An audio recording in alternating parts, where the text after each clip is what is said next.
Hey everybody, today we're going to be looking at the Polar Breakaway Insulated water bottle with a Muckguard cover. I got this bottle because my enduro bike doesn't have a place to put my water bottle in the triangle. Instead, it's located on the down tube, which allows a lot of dirt and mud to gunk it up, so I wanted to see how this one works out. Let's check it out. Polar Bottle is a company that's based out of Colorado. What's really interesting about them compared to many other hydration companies is their grassroots nature. The company was started out of a garage by two cycling enthusiasts. They believed in supporting local commerce, being mindful of their environmental footprint, and giving back to the community. Also, all products are dishwasher safe and BPA free. Lastly, all products are made in the United States. That includes all parts that are sourced in the United States, and the bottles are produced in Boulder, Colorado. Honestly, I can't remember the last time I saw a company that had a product that was not only produced in the US, but also all the parts were as well. The Breakaway Muck model we're looking at today is offered in three different sizes: 16 ounce, 20 ounce, and 24 ounce, with prices starting in $16 and going up $1 with each size. There are only two different colors offered, but if you order two bottles at the same time, there's a 10% discount. I chose the 24 ounce model since my bottle only has one bottle mounting point, so I wanted to make sure that I can hold as much water as humanly possible. Also, you can tell by the wear that I've used the bottle a lot. Over the last year, the bottles work great. I've never had to fall the bottle cage, even though I've ridden through some pretty tough terrain. The main selling point in this model is the Muckguard, and it's very well designed.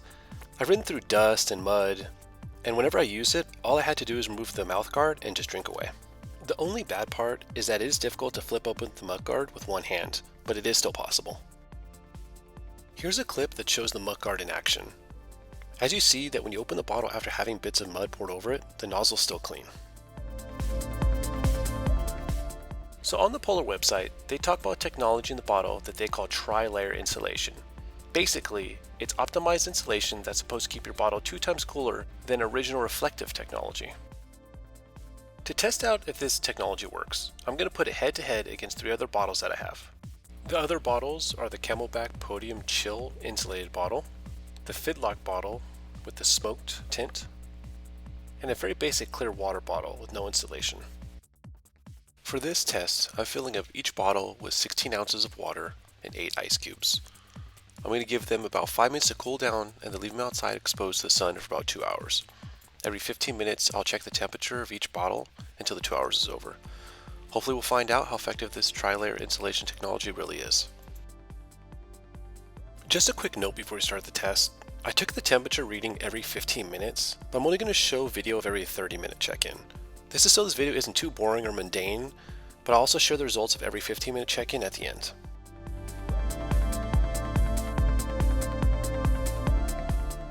On the day of the test, it was 80 degrees Fahrenheit or about 31 degrees Celsius outside, and I started in the hottest part of the afternoon.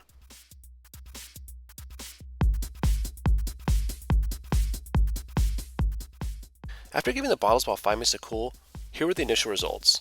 All the bottles are about 1 degree within of each other.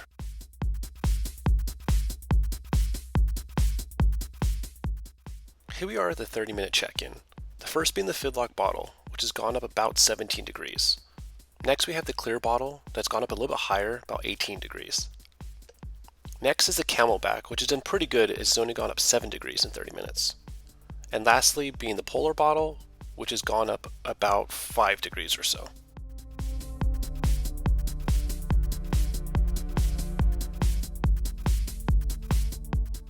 The hour mark is when things are getting a little interesting. The Fidlock bottle has gone up to 85 degrees, which is about 38 degrees over initial, with the clear bottle going up to 84 degrees.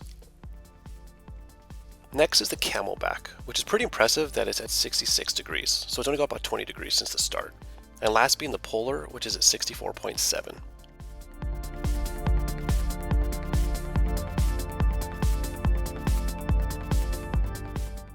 At 90 minutes is where you can see where the insulated bottles have the advantage.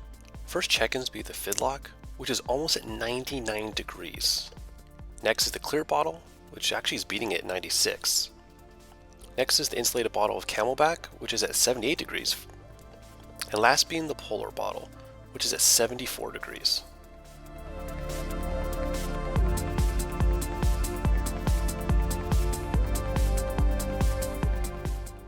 And here we are at the 2-hour check-in. It was 90 degrees at this point, so let's see how it goes. Now this is just comical. The first being the Fidlock, where it's almost at 106. Second is the clear bottle, which is almost at 101 degrees. Next is the Camelbak, which is at 87. And lastly is the Polar, which is an impressive 82.2 degrees after 2 hours.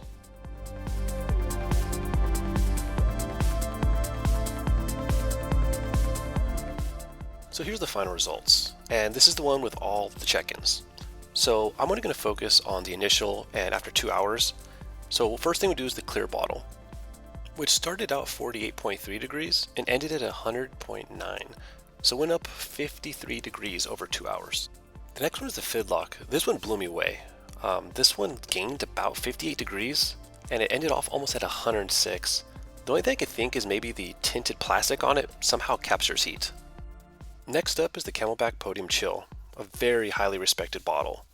That one went up about 41 degrees over 2 hours and it finished off at 87.4. Lastly, being the Polar Breakaway bottle, which only gained 37 degrees in 2 hours, leaving it with a total of 82.2 at the end. So it's a full 5 degrees cooler than the Camelbak. Making the final winner, the Polar Breakaway, showing that the tri-layer insulation isn't just a marketing gimmick, it actually works in real life. In conclusion, I love this water bottle.